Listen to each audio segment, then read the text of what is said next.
கனமழை காரணமாக தாம்பரம் அருகே சோமங்கலம் ஏரி நிரம்பி கலிங்கல் வழியாக உபரி நீர் அடையாறு ஆற்றில் சென்று கொண்டிருக்கிறது. கூடுதல் தகவலுடன் செய்தியாளர் நவீத், தற்போது எவ்வளவு நீர் வரத்து இருக்கு? நீர் வெளியேற்றம் காரணமாக ஏதாவது மக்களுக்கு பாதிப்பு ஏற்படுவதற்கு வாய்ப்பு இருக்கா? தேவா, குறிப்பாக சென்னை மற்றும் சென்னை புறநகர் பகுதிகளில் காலை முதல் கனமழையானது விட்டு பெய்து வருகிறது. குறிப்பா சென்னை புறநகர் பகுதிகளான தாம்பரம், அதே போல சுற்றி இருக்கக்கூடிய முடிச்சூர் போன்ற பகுதிகளில் காலை முதல் தொடர்ந்து கனமழை பெய்து வருவதன் காரணமாக ஆங்காங்கே தாழ்வான இடங்களில் வெள்ள நீரானது தேங்கியிருக்கிறது. அதை அப்புறப்படுத்தும் பணியில் மாநகராட்சி ஊழியர்கள் தொடர்ந்து ஈடுபட்டு வருகிறார்கள்.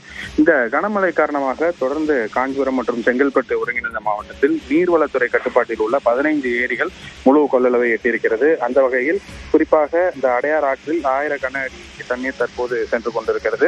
இந்த அடையார் ஆற்றுக்கு நீர்வரத்து ஏரிகளான நந்திவரம், குடுவாஞ்சேரி, ஆதனூர், மணிமங்கலம், படப்பை, ஒரத்தூர், ஆத்தஞ்சேரி, மலைப்பட்டு உள்ளிட்ட 48 ஏரிகள் வேகமாக நிரம்பி வருகிறது.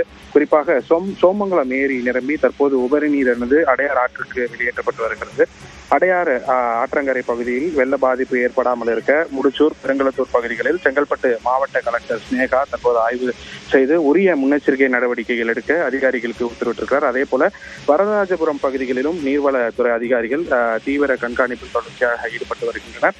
தற்போதைய நிலவரப்படி நாளை செங்கல்பட்டு மாவட்டத்திற்கு ரெட் அலர்ட் எச்சரிக்கை கொடுக்கப்பட்டுள்ளதால் அதிக கனமழை எதிர்பார்க்கப்படுகிறது. இதனால் அடையார் ஆற்றங்கரை பகுதியில் எந்த பாதிப்பும் ஏற்படாத வகையில் தகுந்த முன்னெச்சரிக்கை நடவடிக்கைகள் எடுக்கப்பட உள்ளதாக காஞ்சிபுரம் மற்றும் செங்கல்பட்டு மாவட்ட நிர்வாகத்தின் சார்பில் தகவல் தெரிவிக்கப்பட்டுள்ளது. விரிவான தகவலுக்கு நன்றி நவீத்.